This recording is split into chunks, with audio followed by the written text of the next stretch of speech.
उनके अध्यक्ष जी और उनके सभी सम्मानित अधिकारी और यहाँ आए हुए स्मॉल स्केल इंडस्ट्रीज के सभी साथियों, एक ऐसे समय में आपके बीच में व्याख्यान करने आया हूँ जब सारे देश में बहुत हताशा का माहौल है।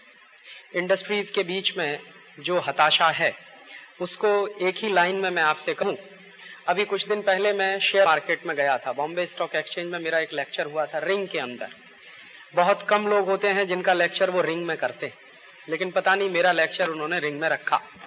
और शेयर मार्केट के जो चेयरमैन है मिस्टर दमानी, वो खुद मेरे लेक्चर में मौजूद थे। तो लेक्चर के बीच में दमानी साहब ने जो मुझे एक बात कही वो ये कि राजीव भाई, पिछले 40 साल में हिंदुस्तान के बाजार में इतनी भयंकर मंदी नहीं आई जो इस साल में हम देख रहे हैं। माने इतना भयंकर रिसेशन इंडियन मार्केट में आ गया है कि पता नहीं क्या होगा। वो खुद कह रहे हैं, मुझे खुद नहीं मालूम कि मेरे देश के लोगों के साथ क्या होने जा रहा है। ये जो भयंकर रिसेशन आया है इंडियन मार्केट में, ये ऐसे ही नहीं आया है। इसको बाकायदा प्लानिंग के साथ आपके मार्केट में इंट्रोड्यूस किया गया और आपके मार्केट में रिसेशन को इंट्रोड्यूस किया है एक पॉलिसी के तहत जिसका नाम है ग्लोबलाइजेशन और लिबरलाइजेशन। कुछ लोग ऐसा मानते हैं कि ये ग्लोबलाइजेशन और लिबरलाइजेशन की जो पॉलिसीज हैं उनका नतीजा है, लेकिन मैं मानता हूं कि ये ग्लोबलाइजेशन और लिबरलाइजेशन की जो पॉलिसीज हैं वो डाली इसलिए गई हैं ताकि आपको बर्बाद किया जाए। आपके मार्केट में रिसेशन आए, आपके इंडस्ट्रीज बंद होते चले जाएं, आपके लोग व्यापार करने ना पाएं, आपके लोगों को इतनी परेशानियां पैदा कर दी जाएं कि आप खुद ही मैदान छोड़कर भाग जाएं, ताकि जब आप मैदान छोड़कर भागेंगे तो मल्टीनेशनल्स को, फॉरेन कंपनीज को एकदम खुला हुआ रास्ता मिल जाएगा। आप ही हैं जो मल्टीनेशनल कंपनीज को टक्कर दे सकते हैं, उनके साथ कंपटीशन कर सकते हैं। और मल्टीनेशनल कंपनीज की हमेशा से एक स्ट्रेटेजी रही है, आज से नहीं पिछले 50 साल से, कि उनको कोई कॉम्पिटिटर नहीं चाहिए हो। हमेशा मोनोपोली में विश्वास करते हैं वो लोग। तो मोनोपोली में विश्वास करने वाले लोग कभी भी कॉम्पिटिटर्स को बर्दाश्त नहीं करते, तो उनकी ये पॉलिसी रही है। दुर्भाग्य से ये पॉलिसी आपके देश में लागू की गई है लिबरलाइजेशन और ग्लोबलाइजेशन के नाम पर। तो आज के इस व्याख्यान में मैं दो ही बातें आपसे कहने आया हूं कि एक तो ये लिबरलाइजेशन और ग्लोबलाइजेशन हुआ क्यों, उसके पीछे कौन सी ऐसी साजिश है जिसके तहत ये चल रहा है, और दूसरा कि ये जो लिबरलाइजेशन और ग्लोबलाइजेशन हो भी गया है तो इसके नुकसान क्या हुए, और तीसरा हिस्सा कि हम इसमें से बाहर कैसे निकलें, जो सबसे महत्वपूर्ण होगा कि इसमें से बाहर निकलने का कोई रास्ता है क्या। तो इन तीन बातों पर मैं मेरे व्याख्यान को कंक्लूड करने की कोशिश करूंगा। हमारे मार्केट में ये जो लिबरलाइजेशन और ग्लोबलाइजेशन है, इंडियन गवर्नमेंट ने ये जो लिबरलाइजेशन और ग्लोबलाइजेशन शुरू किया है, ये कोई अचानक से नहीं शुरू हुआ है। इसकी जो तैयारी है वो 20 साल से चल रही है। अमेरिका और यूरोप के देश और उनके साथ कुछ मल्टीलैटरल एजेंसीज जैसे world bank, IMF, IFC, international financial corporation, world bank, international monetary fund वगैरह वगैरह, ये सब 50 साल की प्लानिंग करके चलने वाले लोग हैं। 1970 के दशक से ये प्लानिंग चल रही थी वर्ल्ड बैंक, IMF में और गेट में कि दुनिया के थर्ड वर्ल्ड कंट्रीज के मार्केट को कैप्चर करना है। और दुनिया के थर्ड वर्ल्ड कंट्रीज के मार्केट को कैप्चर क्यों करना है, आप एक चीज जान लीजिए कि अमेरिकन और यूरोपियन मार्केट में जब जब रिसेशन आता है तो वो अपने रिसेशन को ट्रांसफर करने की कोशिश करते हैं। जब भी ऐसा होता है, जैसे मैं आपको उदाहरण दूं, 1890 में बहुत बड़ा रिसेशन आया वर्ल्ड मार्केट में, 1890 में। तो 1890 में जो बहुत बड़ा रिसेशन आया वर्ल्ड मार्केट में, तो उस रिसेशन को दूर करने के लिए अमेरिकन और यूरोपियन इकोनॉमिस्ट जब बैठे मीटिंग करने के लिए, तो उस मीटिंग में उन्होंने फैसला क्या किया, उन्होंने कहा कि ये जो रिसेशन है इसको दूर करने का एक ही रास्ता है कि हम लोग कोई ऐसी परिस्थिति पैदा करें जिसमें युद्ध हो, लड़ाई हो। तो परिस्थितियां पैदा की गई। 1890 के रिसेशन को दूर करने के लिए पहले विश्व युद्ध के बारे में बहुत बड़े लेवल पे तैयारियां की गई। जो फर्स्ट वर्ल्ड वॉर हुआ वो किसी पॉलिटिकल कारण से नहीं हुआ। पहले विश्व युद्ध के पीछे विशुद्ध रूप से आर्थिक कारण थे, और वो सबसे बड़ा कारण था जिसके कारण वो युद्ध हुआ, अमेरिका और यूरोपियन मार्केट का रिसेशन। उस रिसेशन को उन्होंने दूर किया 1914 में युद्ध लड़कर। तो 1914 से 1917 के साल में भयंकर युद्ध चला, और उस युद्ध में हुआ सिर्फ एक ही काम कि अमेरिकन और यूरोपियन कंपनियों ने अपने हथियार बेचे।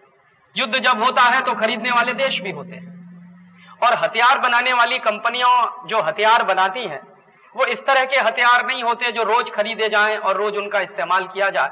वो कुछ विशेष समय पर इस्तेमाल होने वाले हथियार ही हुआ करते हैं जो युद्ध के समय में बेचे जाते हैं और खरीदे जाते हैं। तो युद्ध लड़ा उन्होंने 1914 से 1917 के साल में, उसमें थोड़ा सा उनका रिसेशन दूर हो गया। तो इकोनॉमिस्टों ने यह मान लिया कि अब ये रिसेशन दूर हो गया है, कुछ साल हमको थोड़ी सी सहूलियत मिल जाएगी। लेकिन फिर क्या हुआ, फिर से 1930 में भयंकर रिसेशन शुरू हो गया, जिसको दुनिया में कहा जाता है ग्रेट इकोनॉमिक रिसेशन। तो 1930 में जो ग्रेट इकोनॉमिक रिसेशन शुरू हुआ अमेरिका और यूरोप के मार्केट में और वहां के देशों में, तो फिर से उन्होंने प्लानिंग की कि अब फिर युद्ध लड़ना चाहिए। माने जब भी रिसेशन होगा तो युद्ध लड़कर हम उस रिसेशन को दूर करेंगे। ये वहां की एक घोषित पॉलिसी है अमेरिका और यूरोप की। तो अमेरिका और यूरोप ने फिर से युद्ध लड़ा, और वो युद्ध था सेकेंड वर्ल्ड वॉर। 1939 में जो शुरू हुआ था सेकेंड वर्ल्ड वॉर, उसका भी कोई राजनीतिक कारण नहीं था, विशुद्ध रूप से आर्थिक कारणों के लिए लड़ा गया था सेकेंड वर्ल्ड वॉर। और उसमें हिटलर को तैयार किया गया था। अमेरिका की एक कंपनी है ITT, international telephone and telegraph.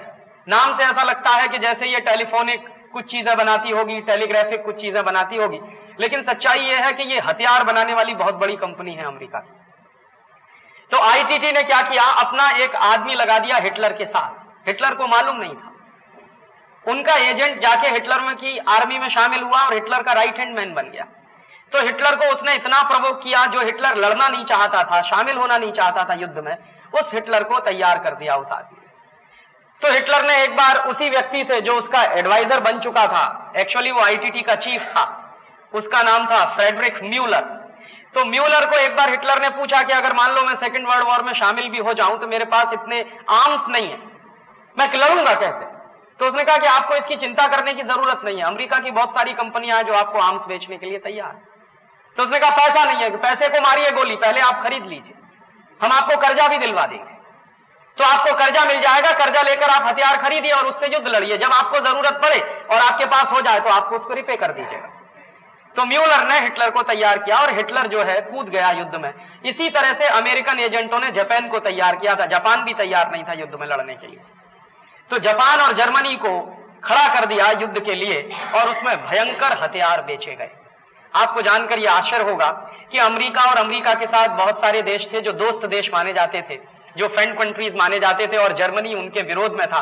तो अमेरिका की ढेर सारी कंपनियां जर्मनी को भी हथियार बेचती थी और अमेरिकन आर्मी को भी हथियार बेचती। तो 5-6 साल यह युद्ध चला, और 1945 में यह युद्ध इसलिए बंद नहीं हुआ कि सभी देशों को शांति करने की जरूरत थी, इसलिए बंद हो गया कि जितने हथियार थे वो सब खर्च हो गए। हथियार बचे ही नहीं थे तो आगे युद्ध लड़ने की संभावना नहीं थी। तो 1945 तक सेकेंड वर्ल्ड वॉर लड़के फिर उन्होंने अपना इकोनॉमिक रिसेशन दूर कर लिया। फिर उसके बाद क्या हुआ, अगेन 1960 में रिसेशन शुरू हुआ, और 1960 में रिसेशन शुरू हुआ, किसी तरह से उसको दूर करने के लिए फिर अमेरिका ने क्या किया, वियतनाम में युद्ध लड़ा, और वियतनाम में अपनी आर्मी इसको भेजा। पहले वियतनाम को हथियार भी बेचे, बाद में वियतनाम के खिलाफ युद्ध लड़ने के लिए अमेरिकन आर्मी भी आई। तो वियतनाम में युद्ध लड़ा, उससे कुछ दिन तक रिसेशन दूर हुआ। फिर कोरिया में युद्ध लड़वाया, उससे कुछ रिसेशन दूर हुआ। उसके बाद उन्होंने सूडान और लीबिया के बीच में युद्ध लड़वाया, उससे कुछ रिसेशन दूर हुआ। 1945 के बाद 1998 आ गया है। आपको शायद जानकर आश्चर्य होगा कि अमेरिकन और यूरोपियन ब्लॉक ने एक एग्रीमेंट किया हुआ। 1945 में वो एग्रीमेंट हो गया था। एग्रीमेंट क्या है कि 1945 के सेकेंड वर्ल्ड वॉर के बाद दुनिया में कोई भी युद्ध यूरोप और अमेरिका की जमीन पर नहीं लड़ा जाएगा। हम लोग युद्ध नहीं लड़ेंगे, ये उनका आपस का फैसला है। और वहां मैथमेटिशियंस काफी हैं, हमारे यहाँ के काफी मैथमेटिशियंस फ्रांस में हैं, और काफी मैथमेटिशियंस ने बेसिक रिसर्च के काम किए हैं। उन लोगों को अब वहां एक विचित्र तरह की घृणा का शिकार होना पड़ रहा। और फ्रांस में अब एक खतरनाक तरह की राष्ट्रवादी प्रवृत्ति उनमें उभर रही है, और वहां इस तरह की बात करने लगे हैं लोग कि ये इंडियंस लोगों ने, चाइनीज लोगों ने, जापानीज लोगों ने, मलेशियंस लोगों ने और ये जो मंगोलियन रेस के लोग हैं, इन्होंने आके हमारी जॉब अपॉर्चुनिटीज खत्म कर दी। तो अब उनको एक एक करके लाइन में लगाने का काम शुरू हो रहा। और मैं आपको ताजा उदाहरण देना चाहता हूं न्यूजीलैंड का। पिछले 10 वर्षों में न्यूजीलैंड से हमारे एशियन ब्लॉक के 1.5 लाख लोगों को निकालकर बाहर किया गया न्यूजीलैंड से, और इतने अपमानजनक तरीके से उनको बाहर निकाला गया। उनमें से कुछ लोग जब वापस लौटे भारत में, तो मैंने उनसे उनकी कहानी सुनी, तो उन्होंने कहा कि राजीव, हमारी जितनी प्रॉपर्टी थी पूरी सब सीज कर ली, सिवाय एक टिकट के हमको कुछ नहीं दिया कि जाइए भारत भाग जाइए। उसमें एशियंस लोगों के साथ इतनी बुरी तरह से बर्ताव किया गया।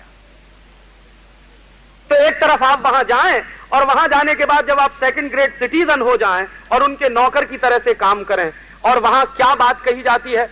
एक बार मैंने वहां के एक वैज्ञानिक से पूछा कि आप क्या मानते हैं, तो उन्होंने कहा देखो, इंडियंस लोग हैं या एशियंस लोग हैं, इनकी 2 क्वालिटीज हैं। एक तो कम पैसे पे काम करते हैं और बड़ी मेहनत से काम करते हैं।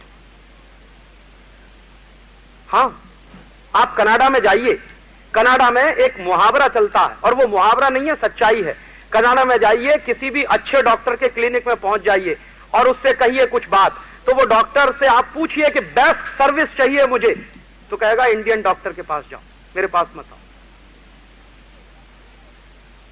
तो ये कनाडा में मुहावरा नहीं है, अब ये सच्चाई है। सबसे अच्छी सर्विसेज कनाडा में जो डॉक्टर्स दे पाते हैं वो इंडियंस हैं, और यही ब्रिटेन में हालत है। सबसे अच्छी सर्विसेज जो दे पाते हैं वो इंडियन डॉक्टर्स हैं।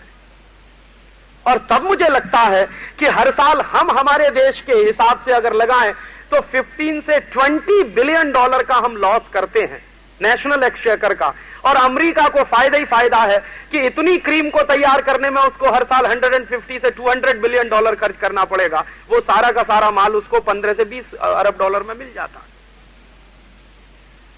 तब प्रश्न ये है कि हम किसके लिए सर्व करें और क्यों करें। और यहीं पर राष्ट्र की बात महत्वपूर्ण हो जाती है कि जिस राष्ट्र में हम रहते हैं, जहां की सर्विसेज हमने ली हैं, और इन सर्विसेज में से पढ़कर ही हम इतने बड़े हुए हैं, उस राष्ट्र के प्रति हमारे कर्तव्य क्या हैं। क्योंकि मैंने नहीं देखा मेरे जो साथी गए हैं वापस लौट के आए हों इस देश को सर्व करने के लिए। क्योंकि हमारे यहां आजादी के बाद से एक भी ऐसा कानून नहीं है कि भारत सरकार इस देश के ब्रेन ड्रेन को रोक सके। एक भी कानून इस देश में ऐसा नहीं है। बीच में एक बार पंडित नेहरू ने कोशिश की, और पंडित नेहरू की कोशिश यह थी कि इस देश का ब्रेन ड्रेन रोका जाए और इस देश में ऐसा कानून बना दिया जाए जैसे उस समय अमेरिका में चलता था, यूरोप में चलता था। तो पंडित नेहरू ने जब जब वो कानून बनाने की कोशिश की, तब तब बाहर से धमकी ये आई कि अगर आपने ये कानून बनाया तो हम आईआईटीज को मदद देना बंद कर दें। तो उन आईआईटीज को मदद बंद हो जाएगी और वो चल नहीं पाएंगी। इसी लालच में इस देश में वो कानून आज तक नहीं बन पाया, और अभी तक वो बिल पंडित नेहरू के जमाने में पार्लियामेंट में इंट्रोड्यूस हुआ था 1957 में ब्रेन ड्रेन रोकने के लिए, वो बिल आज तक इस देश में पारित नहीं हो पाया। और शायद हो पाएगा, इसमें मुझे शक है। क्योंकि अगर हम उनसे पैसा ले रहे हैं अपने इंस्टीट्यूट्स को चलाने के लिए, तो उनकी शर्तें माननी पड़ती हैं। क्योंकि हिंदी में एक कहावत है, वो शायद मराठी में भी होगी, जो धन देता है वो अपनी धुन बजवाता। अगर आपके आईआईटीज के लिए पैसा आ रहा है अमेरिका से एड के नाम पर, तो आप अमेरिका की धुन बजाएंगे ही, आप अपने देश की धुन नहीं बजा सकते। तो इसमें दोस्तों नुकसान एक तो देश का आर्थिक रूप से है, और दूसरा उससे बड़ा नुकसान जानते हैं क्या है, कि जो बेस्ट क्रीम है मेरे देश की, वो जब देश के बाहर चली जाती है तो देश हमारा फंडामेंटल रिसर्चेज में बहुत पीछे रह जाता। कई बार मैं ये सोचता हूं कि जो आनंद मोहन चक्रवर्ती ने अमेरिका में जाके किया, अगर वही हिंदुस्तान में किया होता, जो काम डॉक्टर हरगोविंद खुराना ने अमेरिका में जाके किया, वही काम अगर हिंदुस्तान में किया होता, तो शायद इस देश में फंडामेंटल रिसर्चेज के काम को आगे बढ़ाने में बहुत मदद मिली होती। और पिछले कई वर्षों से हमारे देश में बेसिक रिसर्च का काम, अगर मैं कहूं तो करीब करीब ठप पड़ा हुआ। और आप एक बात जान लीजिए ये, कि अगर बेसिक रिसर्च नहीं होगी किसी देश में, तो आप अप्लाइड फील्ड में कुछ नहीं कर सकते सिवाय दूसरों की नकल करने के। और वही इस देश में ज्यादा हो रहा है। मुझे तकलीफ इस बात की है कि हमारे देश में सबसे बड़ा स्किल्ड मैन पावर है। 1930-35 के आसपास का, 1940 में भी वही चलता रहा, 44 तक वही चलता रहा कि ये जो डिपार्टमेंट थे टैक्सेशन के, इनके ऑफिसर्स की जब ट्रेनिंग होती है तो उनको सिखाया क्या जाता अंग्रेजों के जमाने में। अंग्रेजों की जो पॉलिसी थी टैक्सेशन के अधिकारियों को सिखाने की, उसका एक गोल्डन वाक्य है कि आप रेवेन्यू कलेक्ट करें या न करें ये इमैटीरियल है, लेकिन आप एंटरप्रेन्योरशिप को जरूर किल कर दीजिए। ये गोल्डन वाक्य है जो सिखाया जाता है आईआरएस ऑफिसर्स को। इस पर पूरी ट्रेनिंग दी जाती है उनको। तो उनकी जो ट्रेनिंग है वो अंग्रेजों के जमाने के बनाए गए कानून के आधार पर चलती है, और वो कानून एक फिलॉसफी पर चलता है। वो फिलॉसफी क्या है कि रेवेन्यू कलेक्ट कर पाए ना कर पाए ये इमैटीरियल है, लेकिन आपको इतना परेशान वो कर दें कि आप अपना धंधा बंद कर दें, आप अपनी फैक्ट्री बंद कर दें। ये पॉलिसी है, और वही पॉलिसी कंटिन्यू हो गई है हिंदुस्तान में आजादी के बाद भी। और फिर भी आप डटे हुए हैं, कुछ कर रहे हैं, तो आप बधाई के पात्र हैं। नहीं तो आपको बर्बाद करने के लिए तो पूरा का पूरा टैक्सेशन का डिपार्टमेंट आपकी छाती पर खड़ा हुआ। कभी आप प्रश्न पूछिए, मैं अपने आप से पूछता हूं कि हिंदुस्तान में जिन लोगों के घरों में सबसे ज्यादा काला धन है, उनके घरों में इनकम टैक्स की रेड कभी क्यों नहीं होती? हिंदुस्तान के सारे पॉलिटिशियंस, सबसे ज्यादा घोटाला करने वाले हमारे नेता हैं, ये बात सिद्ध हो चुकी है। लेकिन किसी भी नेता के घर में इनकम टैक्स डिपार्टमेंट वालों ने रेड की है क्या पिछले 50 साल में? यह भी मालूम है हिंदुस्तान में कि हमारे नेताओं ने जो घोटाले किए हैं, उन घोटालों के माध्यम से $140 बिलियन हिंदुस्तान से वो ले गए हैं और स्विस बैंकों में जमा है, विदेशी बैंकों में जमा है। तो कभी इनकम टैक्स वाले इस बात की कोशिश करते हुए आपको नजर आते हैं कि वो $140 बिलियन कैसे लाया जाए वापस भारत में? तो जिनके पास सबसे ज्यादा काला धन है, उन्हीं को कभी टैक्सेशन के अधिकारी परेशान नहीं कर पाते। एक सॉलिड एग्जाम्पल दूं, जिंदा नहीं है, एक नेता थे जगजीवन राम। हमेशा पब्लिक मीटिंग में कहा करते थे कि मैं अपना इनकम टैक्स रिटर्न भरना भूल जाता हूं हर साल, यही कहते थे। तो वो हमेशा अपना इनकम टैक्स रिटर्न भरना भूलते थे, हर साल भूलते थे, और कभी इनकम टैक्स के किसी अधिकारी में हिम्मत नहीं हुई कि जगजीवन राम के घर में जाके रेड डालें। लेकिन वो इनकम टैक्स वाले आपकी छाती पर खड़े रहेंगे, आपको सोने भी नहीं देंगे। मतलब क्या है? आपकी एंटरप्रेन्योरशिप को बर्बाद करने के लिए पहले से ही एक डिपार्टमेंट बना हुआ है टैक्सेशन का। ऊपर से ये ग्लोबलाइजेशन, लिबरलाइजेशन और प्राइवेटाइजेशन की मार ने आपको खत्म करने की पूरी साजिश रची है। तो आप तो फंसे हैं चारों तरफ से, और आखिरी बची कुची जो उम्मीद थी वो भी खत्म हो गई। गैट में आपको जबरदस्ती शामिल करा लिया, WTO पे जबरदस्ती आपके हस्ताक्षर करा लिए। हिंदुस्तान की पार्लियामेंट से भी नहीं पूछा, हिंदुस्तान के लोगों से भी नहीं पूछा, कभी कैबिनेट की कमेटी ने फैसला नहीं किया जिसके बारे में उस पर हस्ताक्षर करके आए आपके देश के प्रणब मुखर्जी। गए थे 94 में एग्रीमेंट साइन किया। पूरे देश में इसका विरोध था, सारे ट्रेड यूनियंस विरोध कर रहे थे, फार्मर्स ऑर्गेनाइजेशंस ने विरोध किया, हमारे जैसे आजादी बचाओ आंदोलन ने भी भयंकर विरोध किया। पूरे देश में भयंकर विरोध होने के बावजूद आपके देश में ऐसे लोग हैं जो देश के हितों के खिलाफ एग्रीमेंट साइन करके आए। और क्या कहा इन्होंने? सारे देश में बहस क्या चलाई कि हम अकेले नहीं रह सकते, माने हमको शामिल होना ही है। तो ये अकेले क्यों नहीं रह सकते? तो वो ये कहते रहे कि हम जो है मल्टीलैटरल ट्रेड करने में जाएंगे तो ज्यादा हमको आसान होगा, बाइलैटरल ट्रेड में हम नहीं फंस सकते। और आपको मैं जानकारी दूं कि आज भी हिंदुस्तान में सबसे ज्यादा ट्रेड बाइलैटरल है, मल्टीलैटरल नहीं है। हमेशा से ट्रेड बाइलैटरल रहा, मल्टीलैटरल ट्रेड तो हमारे जैसे देश कभी कर नहीं सकते। चीन जैसा ताकतवर देश हिम्मत नहीं करता मल्टीलैटरल ट्रेड करने की। जितने निगोशिएशंस होते हैं ट्रेड के वो बाइलैटरल ही होते हैं सबसे ज्यादा, मल्टीलैटरल कभी नहीं होते। लेकिन हिंदुस्तान के लोगों को बेवकूफ बना के एक ऐसा तर्क उन्होंने आपके मार्केट में डाल दिया, दिमाग में डाल दिया कि हम अलग नहीं रह सकते। इसी के बाजू में एक दूसरी बात और कह दूं कि चीन कभी भी गैट का मेंबर नहीं रहा फ्रॉम 1947।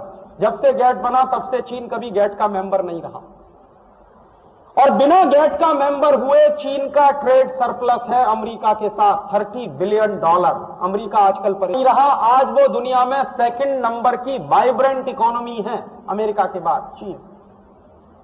तो बिना गेट में शामिल हुए चीन अगर इतनी तरक्की कर सकता है तो हम क्यों नहीं कर सकते? यह हमको बेवकूफ बनाने के लिए तर्क दिया गया था कि हम गेट में शामिल नहीं होंगे तो अलग थलग रह जाएंगे।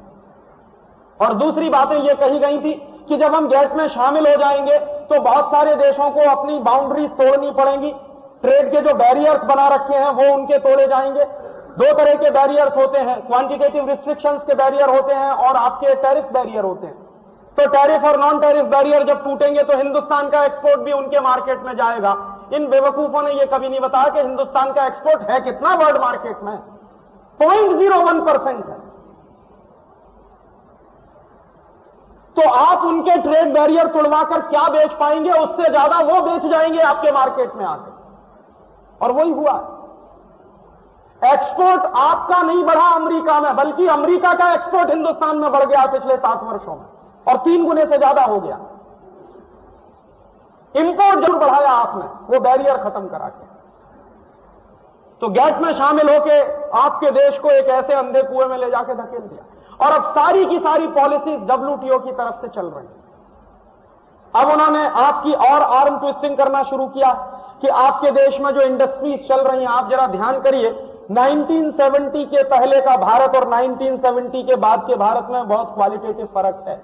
बिफोर 1970 हिंदुस्तान में इंडस्ट्रीज जैसी कोई बहुत बड़ी हिस्सेदारी नहीं थी मार्केट में, बहुत इंडस्ट्रियल डेवलपमेंट नहीं था हमारा दूसरे तमाम देशों की तुलना में।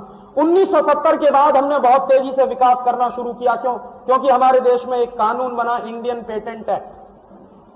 उसके पहले क्या था? उसके पहले हमारे देश में अंग्रेजों का बनाया हुआ कानून था 1911 के साल का।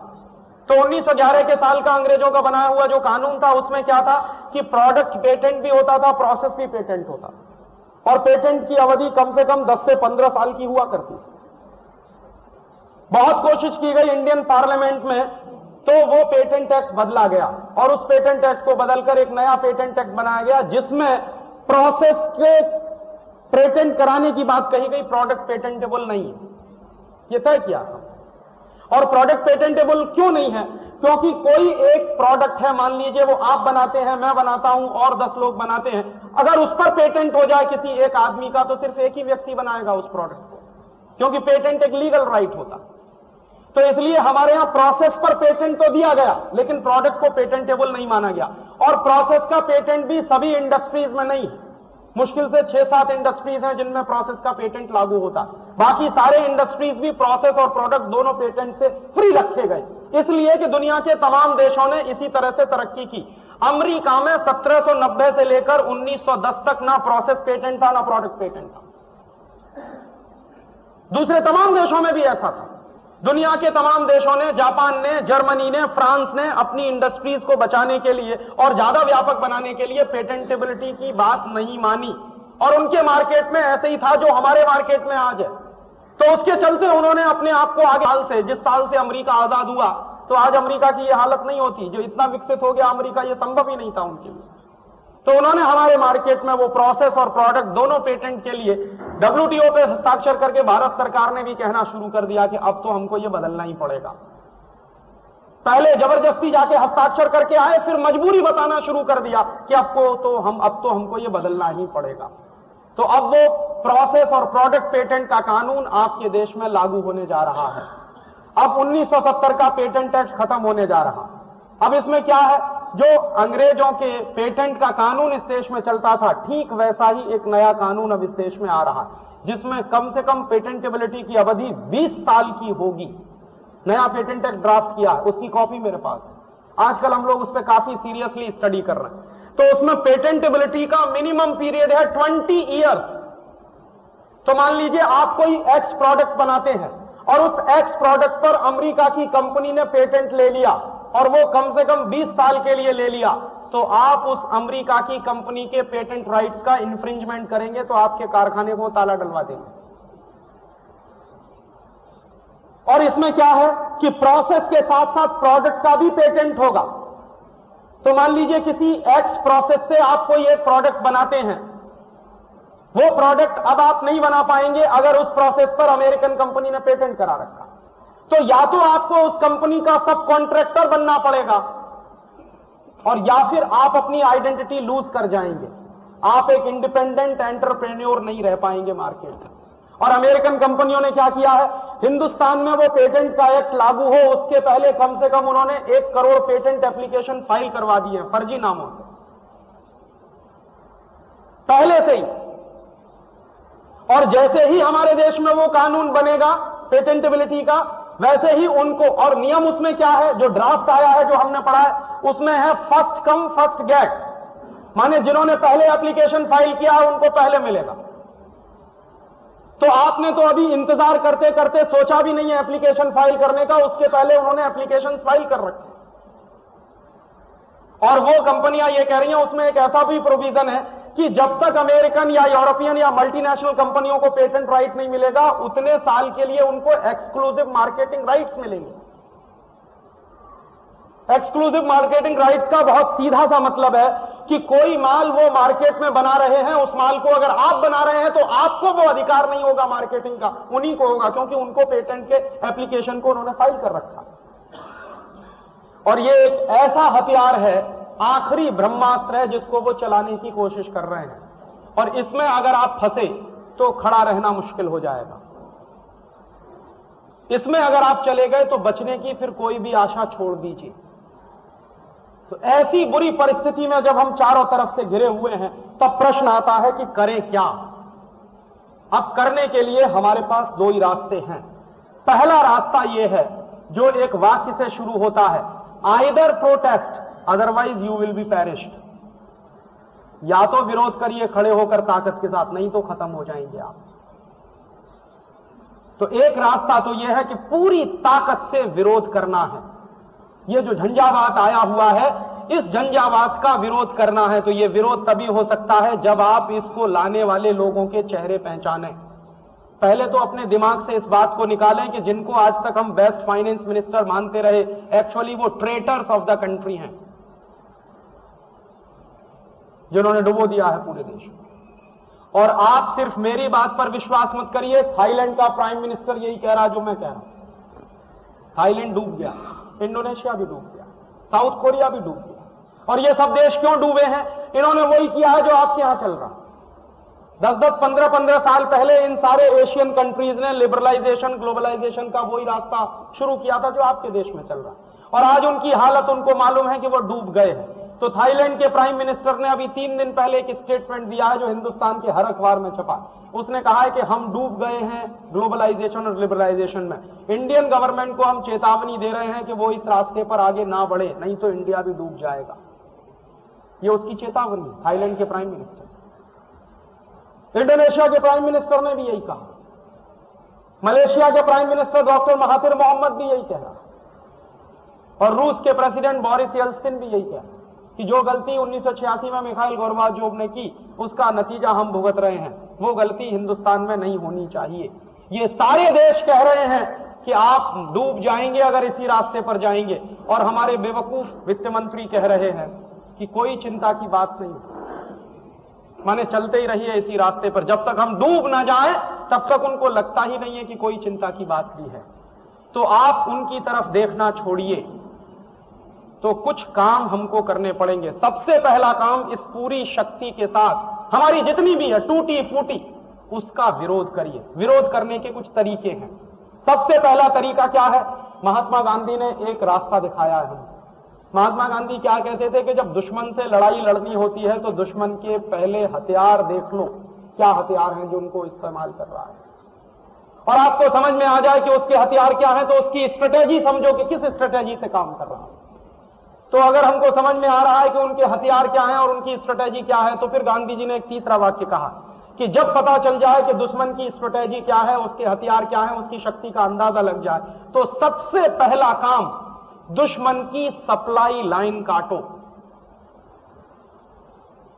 माने ये जो बाहर से आने वाले दुश्मन हैं, ये जो बड़ी बड़ी मल्टीनेशनल कंपनियां हैं जो हमको खत्म करने के लिए आ रही हैं, इन मल्टीनेशनल कंपनियों की सप्लाई लाइन काटिए। और वो सप्लाई लाइन हमारे घरों से बनी हुई है। हम पैसा देते हैं मल्टीनेशनल को और वो आ रहे हैं हमको मारने के लिए। हम पीते हैं पेप्सी कोला, हम पीते हैं कोका कोला, हम पीते हैं ब्रुक बॉन्ड की चाय, हम पीते हैं लिप्टन की चाय, हम खरीदते हैं हिंदुस्तान लीवर का साबुन, हम खरीदते हैं प्रॉक्टर एंड गैम्बल के कॉस्मेटिक्स के आइटम। ये हम ही हैं जो अपने दुश्मन का माल खरीदते हैं अपने घर के लिए, माने अपना पैसा अपने दुश्मन को देते हैं, और दुश्मन उसी पैसे से तैयारी कर रहा है और आपको मारने के लिए साजिशें रच रहा है। तो जिस दिन आपको पता चल जाए कि ये आने वाले दुश्मन हैं, तो दुश्मनों की सप्लाई लाइन काटिए, माने अपने घरों से मल्टीनेशनल कंपनियों का सामान खरीदना बंद करवाइए। यह है एक रास्ता, और यह अभियान पूरे देश में चलाना पड़ेगा। और इसके विकल्प में क्या होगा कि मल्टीनेशनल कंपनियों का माल खरीदना लोग बंद करें तो स्वदेशी कंपनियों का माल खरीदा जाए, क्योंकि स्वदेशी कंपनियों का मार्केट अब भारत सरकार नहीं बनाने वाली, उन्होंने तो मल्टीनेशनल के सामने सरेंडर किया।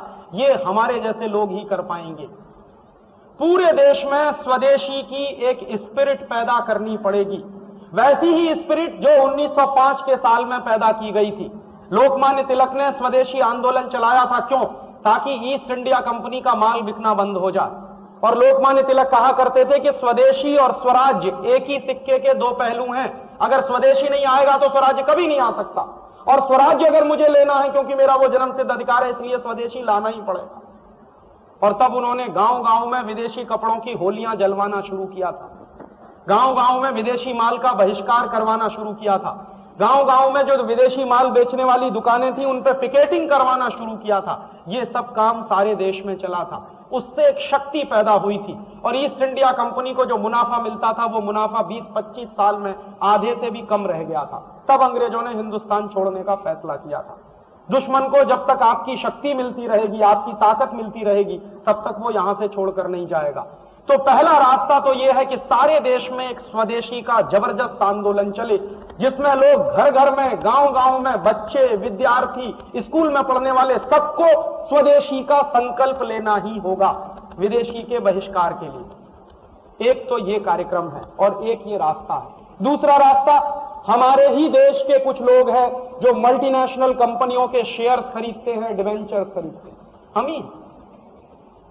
हमारे ही शेयर मार्केट से वो कैपिटल उठाते हैं, पूंजी उठाते हैं, और हमारे ही लोग हैं जो उनको पूंजी उपलब्ध कराते हैं। हमारे ही देश के कुछ लोग हैं जो उनको अपना प्लेटफॉर्म देते हैं जॉइंट वेंचर करने के लिए। ये बात हमको समझनी पड़ेगी कि हम हमारे घर में गलती से भी कभी किसी मल्टीनेशनल कंपनी के शेयर्स ना खरीदें। तो अगर सारे देश में शेयर मार्केट के लोग और शेयर मार्केट में काम करने वाले लोग एक छोटा सा फैसला कर लें कि देश को बचाने के लिए हम भी स्वदेशी के ही सिद्धांत पर चलेंगे, माने हम शेयर्स खरीदेंगे सिर्फ स्वदेशी कंपनियों के, विदेशी कंपनियों के शेयर्स हम नहीं खरीदेंगे, चाहे वो कितना ही लालच हमको क्यों ना दें, और उनके डिवेंचर्स भी नहीं खरीदेंगे। माने मल्टीनेशनल कंपनियों में इन्वेस्टमेंट हमको रोकना पड़ेगा, जो इंडियन इन्वेस्टमेंट है वो रोकना पड़ेगा। एक दूसरा रास्ता ये है, पहले रास्ते के लिए हम लोग कोशिश कर रहे हैं कि गांव-गांव में स्वदेशी हो, दूसरे रास्ते के लिए भी हम कोशिश कर रहे हैं कि हिंदुस्तान के शेयर बाजार में, मैं एक लेक्चर देके आया हूं, अगला लेक्चर फिर देने जा रहा हूं फरवरी में, और यही समझाने की कोशिश कर रहा हूं कि आप लोग बड़े जो ब्रोकर्स हैं, अगर वो ये एक फैसला करें कि हम मल्टीनेशनल्स के शेयर्स में नहीं खरीदेंगे, नहीं इन्वेस्ट करेंगे, तो एक दूसरा तरीका है दुश्मन को मारने का। और एक तीसरा तरीका है जो हमको करना है हम सबकी शक्ति से, वो तीसरा रास्ता है तात्कालिक। ये दोनों रास्ते हैं लॉन्ग टर्म के। इमीडिएट हमको क्या करना है? इमीडिएट हमको पहले हमारा अस्तित्व बचाने की लड़ाई लड़नी। अभी तो एक स्पेस बचाने के लिए, खड़े होने के लिए जमीन तो चाहिए, नहीं तो ये भी चली जाएगी। अभी मैं गाड़ी में आपके एक साथी के साथ आ रहा था तो मैंने यही पूछा कि क्या हालत है, तो उन्होंने कहा कि पिछले 2 महीने से अब कंपनियां बंद होने की हालत शुरू हो गई, माने असर आपके ऊपर शुरू हो गया, मार आपके ऊपर पड़नी शुरू हो गई। तो अभी तात्कालिक रूप से हम बच सकें, इसकी एक स्ट्रेटेजी हमको बनानी है, और वो स्ट्रेटेजी में 2 रास्ते हैं। पहला रास्ता, ये जितना ग्लोबलाइजेशन है, लिबरलाइजेशन है, और ये सारा का सारा जो चल रहा है इस देश में, ये चैलेंज करना है सुप्रीम कोर्ट में, और हम लोग इसकी तैयारी कर रहे हैं। गेट एग्रीमेंट भी हम चैलेंज करेंगे, और उसके लिए पिटीशन हमने ड्राफ्ट कर लिया। और गेट एग्रीमेंट के साथ साथ ये जो लिबरलाइजेशन और ग्लोबलाइजेशन है, इसको भी हम चैलेंज करने जा रहे हैं सुप्रीम कोर्ट में, और हम इसको इस बात पर सिद्ध करने जा रहे हैं कि ये जो कुछ चल रहा है वो एंटी नेशनल है। और संविधान में आर्टिकल 51 है जो मुझे ये अधिकार देता है कि मैं मेरे देश की रक्षा के लिए, मैं मेरे देश की संस्कृति की रक्षा के लिए कुछ भी करने के लिए स्वतंत्र हूं। तो मेरा देश डूब रहा है, ये बात मुझे समझानी है कोर्ट में।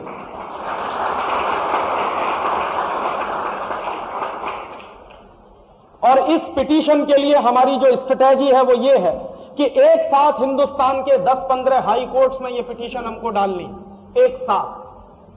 और 10-15 हाई कोर्ट्स में जब एक साथ पिटीशन जाएगी तो हम जानते हैं कि वो तुरंत सुप्रीम कोर्ट पहुंचेगी। अभी हम सीधे सुप्रीम कोर्ट लेके जाएंगे तो सुप्रीम कोर्ट में कह दिया जाएगा पहले हाई कोर्ट में जाइए। तो हम एक साथ 10-15 हाई कोर्ट में ये पिटीशन मूव करेंगे और उसके बाद सुप्रीम कोर्ट में जाएंगे। और सुप्रीम कोर्ट में एक कॉन्स्टिट्यूशनल बेंच गठित हो जो ये तय करे कि ये जो कुछ चल रहा है वो एंटी नेशनल है, एक बात, और दूसरी बात जो कुछ चल रहा है वो कॉन्ट्रा कॉन्स्टिट्यूशनल भी है। और हमारे संविधान में यह बहुत स्पष्ट है कि कोई भी सरकार कॉन्स्टिट्यूशन के खिलाफ कोई भी कानून नहीं बना सकती, कोई एग्रीमेंट नहीं कर सकती, यह स्पष्ट है। तो अगर हमारे संविधान में यह है कि कोई भी सरकार हमारे संविधान के अगेंस्ट नहीं जा सकती, तो यह जो कुछ है वो हमारे संविधान के खिलाफ है। संविधान का जो प्रियम्बुल है, हमारे संविधान की जो प्रस्तावना है, उसमें समाजवाद नाम का शब्द है, उसका इस्तेमाल करना पड़ेगा। और भारत सरकार या कोई भी सरकार प्रियम्बुल को बदल नहीं सकती। कॉन्स्टिट्यूशन का प्रियम्बुल चेंज नहीं हो सकता, यह नियम है हमारे देश में। और दूसरी बात कि हमारे कॉन्स्टिट्यूशन में एक डायरेक्टिव प्रिंसिपल्स ऑफ स्टेट का चैप्टर है, तो उसमें भारत सरकार के लिए निर्देश तय किए गए हैं। Directive principles of state Bharat सरकार माने यह जरूरी नहीं है, लेकिन ना मानना एंटी कॉन्स्टिट्यूशनल काम है। आपको डायरेक्टिव प्रिंसिपल्स ऑफ स्टेट के अनुसार ही अपनी पॉलिसीज और कानून बनाने का अधिकार है, उसके अगेंस्ट आप नहीं जा सकते। इस बात को हम हमारी पिटीशन में लेके आ रहे हैं। हमारे संविधान में फंडामेंटल आर्टिकल्स हैं, फंडामेंटल राइट्स के चैप्टर हैं।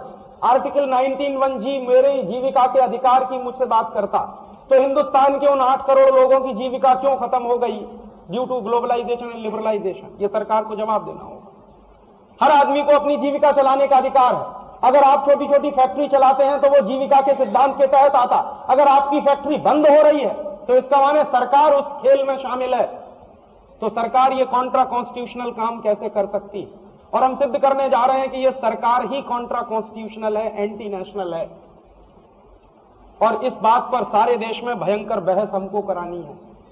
संविधान की पीठ में जब ये बात आएगी, सुप्रीम कोर्ट में डिबेट चलेगी, तो सारे देश में इस पे हंगामा होना ही चाहिए। और वो हंगामा करने में आप सबकी मदद हमको चाहिए, अकेले हमसे नहीं होने वाले। हमारी जो लिमिट है, हमारी जो क्षमता है, हमारी जो शक्ति है, उससे हम तो करने ही वाले, लेकिन उसमें आपकी शक्ति की मदद की जरूरत है। तो एक तो हम कॉन्स्टिट्यूशन के जो प्रोविजंस हैं उनकी मदद लेते हुए सुप्रीम कोर्ट में जा रहे हैं। ये तात्कालिक मेजर्स हैं, ये लंबे समय के लिए सुविधाएं नहीं देंगे, लेकिन तात्कालिक रूप से स्पेस बचाने में मदद करेंगे। और एक दूसरा बात हम और कहने जा रहे हैं कि ये जो WTO का एग्रीमेंट साइन किया है, ये भी कॉन्ट्रा कॉन्स्टिट्यूशनल है। वो गोल्डन लॉ क्या है?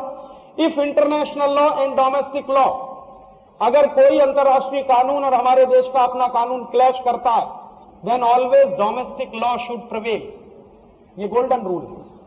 और हिंदुस्तान में ऐसे तमाम दसियों से ज्यादा केसेस हैं सुप्रीम कोर्ट में जिसमें इसी के आधार पर फैसले किए गए कि डोमेस्टिक लॉ प्रिवेल करेगा। तो अब ये 1970 का अगर हमारा डोमेस्टिक लॉ बदल रहा है एक इंटरनेशनल लॉ के तहत, तो ये कॉन्ट्रा कॉन्स्टिट्यूशनल काम होने जा रहा है। इसके लिए हम कोर्ट में जाएंगे और हम कोर्ट से ये कहेंगे कि भारत सरकार ने anti constitutional, Contra constitutional step उठा के ये एग्रीमेंट साइन किया है, लिहाजा इसको रद्द किया जाए। तो वो कह सकते हैं, कोर्ट में कहा जाएगा कि इसको रद्द करने की क्षमता हमारे पास नहीं है, क्योंकि WTO की जो बाउंड्रीज हैं वो हमारे सुप्रीम कोर्ट की बाउंड्रीज से ज्यादा बड़ी है। तो हम उनसे एक बात तो कह सकते हैं कि आपके पास अगर इसको रद्द करने की क्षमता नहीं है, तो आपके पास यह अधिकार तो है कि भारत सरकार को डायरेक्शंस दीजिए कि वो इसमें से विड्रॉ करे। और भारत सरकार इसमें से विड्रॉ कर सकती है। ये जो आपको गलतफहमी फैलाई जा रही है कि एवरी पॉलिसी इज इरिवर्सिबल, उसी के सबूत के लिए मैं गेट एग्रीमेंट आपके साथ सामने लेके आया हूं। ये गेट एग्रीमेंट है, जो साइन किया है भारत सरकार ने, और इस गेट एग्रीमेंट में साइन करने के बाद जो प्रोविजंस हैं, उनमें एक प्रोविजन है, वर्ल्ड ट्रेड ऑर्गेनाइजेशन जब बन जाएगा तो आर्टिकल 15 क्या कहता है? आर्टिकल 15 बहुत स्पष्ट कहता है, उसका फर्स्ट पैराग्राफ है, एनी मेंबर, WTO का कोई भी, any member may withdraw from this agreement, such withdrawal shall apply both to this agreement and multilateral trade agreement and shall take effect upon the expiration of 6 months from the date on which written notice of withdrawal is received by the Director General of WTO. माने अगर आज हम हमारी application दें WTO में तो 6 महीने के बाद हम उसमें से विड्रॉ कर सकते हैं, ये रास्ता इसमें है। तो इसी रास्ते का इस्तेमाल करते हुए हम सुप्रीम कोर्ट में जा रहे हैं, क्योंकि भारत सरकार का वकील यही कहेगा कि हमने ये जो साइन कर दिया है, अब हम एक इंटरनेशनल ट्रीटी से बाइंड हो गए हैं, और हमेशा सुप्रीम कोर्ट में सरकारें अपना बचाव करने के लिए इसी तरह के तर्क देती रहती है कि ये एक इंटरनेशनल ट्रीटी है, हम इसमें फंस गए हैं, अब इसमें से वापस नहीं आ सकते। तो हम कोर्ट में ये बताने जा रहे हैं कि गेट में, WTO के टेक्स्ट में ये प्रोविजन है कि हम आज एप्लीकेशन फाइल करें, 6 महीने के बाद हम इसमें से बाहर निकल सकते हैं। इसके लिए सारे देश में माहौल बनाना। मैं 8 फरवरी को दिल्ली जा रहा हूं, दिल्ली में मेरा एक लेक्चर है, फिक्की के कुछ लोग उसमें आने वाले हैं, एसोकेम के भी शायद कुछ लोग आएंगे, दिल्ली के स्मॉल स्केल इंडस्ट्रीज के भी लोग आएंगे। ये पिटीशन भी दिल्ली में ही होने वाला, क्योंकि सुप्रीम कोर्ट दिल्ली में ही है। तो हम उनको यही कहने जा रहे हैं कि आप तैयारी रखिए, लड़ने का वक्त आ गया। पहले जमाने में लड़ाइयां होती थी तलवारों से, तीरों से, कटारों से, अब वो तीर तलवार की लड़ाइयां बंद हो गई हैं, अब लड़ाइयां होती हैं दिमाग से। तो दिमाग से लड़ने के लिए हमको भी एक फौज खड़ी करनी है, और हमको हिंदुस्तान के हर उस व्यक्ति को बेनकाब करना है अगले 2-3 वर्षों में जिन्होंने हिंदुस्तान को डुबोने में महत्वपूर्ण भूमिका निभाई है। तो एक बाजू में 2 चीजें एक साथ चलेंगी साइमल्टेनियस। एक लड़ाई तो है पूरे देश में स्वदेशी की जो चलानी है हमको, गांव-गांव, गली-गली, ताकि मल्टीनेशनल का माल खरीदना बंद करें, और वो लड़ाई सबसे शक्तिशाली होनी चाहिए। दूसरी लड़ाई चलेगी हमारे देश में कि ये जो पॉलिसीज चल रही हैं लिबरलाइजेशन और ग्लोबलाइजेशन की, ये लिबरलाइजेशन नहीं है, रिकॉलोनाइजेशन है, ये कहना हम शुरू करें। इसलिए कहना शुरू करें कि कहने में बहुत शक्ति होती है। हमारे देश में शब्द जो होता है वो ब्रह्म माना जाता है, और ये शब्द ब्रह्म क्यों है, इसके आपको मैं 1001 उदाहरण दे सकता हूं कि शब्दों का इस्तेमाल करने के बाद ही भगवान कृष्ण ने अर्जुन को लड़ने के लिए तैयार कर दिया था। गीता क्या है? गीता भगवान कृष्ण के मुंह से बोले गए कुछ शब्द हैं, और वो बोले गए इसलिए कि अर्जुन कायर है, लड़ना नहीं चाहता, जाना नहीं चाहता युद्ध के मैदान में, कहता है कि भगवान कैसे मारूं, ये सब मेरे भाई बांधव हैं, इनको मैं मार नहीं सकता। तो कृष्ण कह रहे हैं कि ये तुम्हारे भाई बांधव हैं, उससे ज्यादा अधर्मी है, और अधर्मी को मारना तुम्हारा धर्म है, तो तुम तुम्हारे धर्म से च्युत नहीं हो सकते, वापस नहीं जा सकते। तो शब्द ही है जिनको बोल बोलकर श्री कृष्ण ने एक कायर अर्जुन को ऐसा बना दिया कि उसके तीरों की बौछार से बिछ गई लाशें। फिर भागती हुई सेनाओं को हिंदुस्तान में रोकने का काम राजा शब्दों के माध्यम से ही किया करते थे, ललकार लगाते थे और शब्दों की ललकार से भागती हुई सेनाएं रुक जाती थी। तो शब्दों को ठीक से इस्तेमाल करना सीखें, क्योंकि हमारे यहां शब्द ब्रह्म है। तो ये हम कहना सीखें कि ये ग्लोबलाइजेशन नहीं, रिकॉलोनाइजेशन, और ये रिकॉलोनाइजेशन है ठीक उसी तरह का जैसे ईस्ट इंडिया कंपनी ने कहा था। तो हर आदमी को इसमें थोड़ी सी चिंता पैदा होनी चाहिए, हर आदमी को यह चिंता पैदा होगी कि हम फिर से गुलामी के रास्ते पर जा रहे हैं, तो बाहर आने के रास्ते भी वो तलाशने शुरू करेगा। अभी तक तो साधारण आदमी ये मान के बैठा हुआ है कि बेस्ट फाइनेंस मिनिस्टर के हाथ में हमने सत्ता दे दी है, अब चिंता करने की जरूरत ही नहीं। उसको ये बताना है कि ये जो बेस्ट फाइनेंस मिनिस्टर है यही देश डुबोने के काम में लगे हुए हैं। तो ये दूसरा तरीका है लड़ाई का। और तीसरा तरीका मैंने आपको बताया, गेट को चैलेंज करना, IMF, वर्ल्ड बैंक की जो पॉलिसीज है उनको चैलेंज करना है, और पूरे हिंदुस्तान में उस पर एक डिबेट चलानी है। सोसाइटी में डिबेट चले, पार्लियामेंट में डिबेट चले, हमारे सुप्रीम कोर्ट और हाई कोर्ट में भी डिबेट चले, और ऐसी डिबेट चले कि अगले 2-3 साल में पूरा नेशनल पर्सपेक्टिव बदल जाए और हर पार्टी के एजेंडा में यह सवाल एक महत्वपूर्ण सवाल बनकर आ जाए। और ये अगर हो गया तो शायद अगले 2-3 साल में आप तात्कालिक रूप से अपने बचाने की लड़ाई को थोड़ा सा आगे बढ़ा सकेंगे। ये 3 तरीके से लड़ाई लड़नी है। एक लड़ाई अपने स्तर पर, अपने घर में विदेशियों के माल का बहिष्कार, घुसने मत दीजिए उस सामान को। दूसरा, अपने पड़ोसी के लिए घर में मत घुसने दीजिए। दूसरी लड़ाई, शेयर खरीदना बंद करिए, डिवेंचर खरीदना बंद करिए मल्टीनेशनल का, उनके साथ सहयोग देना बंद करिए, उनके साथ कोऑपरेशन बंद करिए। और एक लड़ाई तात्कालिक रूप से सुप्रीम कोर्ट, हाई कोर्ट में, इस सब में हम लोगों की जितनी बन सके आप मदद करिए। ये 3 लड़ाइयां एक साथ लड़ने की हमारी अपनी तैयारी है। अगर आपका सहयोग मिले तो इस काम को आगे बढ़ाया जा सकता है और हम जीतेंगे इस विश्वास के साथ। हम लड़ेंगे ही नहीं बल्कि जीतेंगे इस विश्वास के साथ हम आगे बढ़ रहे हैं, क्योंकि 250 साल गुलाम रहने के बाद भी ये देश जीता, हजारों साल के विदेशी आक्रमणों के बाद भी ये देश जीता, क्योंकि हमारी संस्कृति में कुछ ऐसी खासियत है, लड़ने की शक्ति हमारे पास है। चरित्र भी इस देश में पैदा होता। इस देश की एक और खासियत है, जब भी नेशनल क्राइसिस होती है कोई ना कोई ऐसे लोग निकल आते हैं ईश्वरीय प्रेरणा से, क्योंकि भारतीय धरती कभी वीर विहीन नहीं रही है। हमेशा से इस धरती ने विवेकानंद, गांधी, दयानंद जैसे लोगों को, सरदार पटेल जैसे लोगों को पैदा किया, आज भी पैदा होंगे। इस कॉन्फिडेंस के साथ हम और आप मिलकर इस काम को आगे बढ़ाएं तो शायद अपने अस्तित्व को बचाने की लड़ाई में हम कामयाब होंगे। इतना ही कहने आया था। आपका बहुत आभार, बहुत शुक्रिया, बहुत धन्यवाद।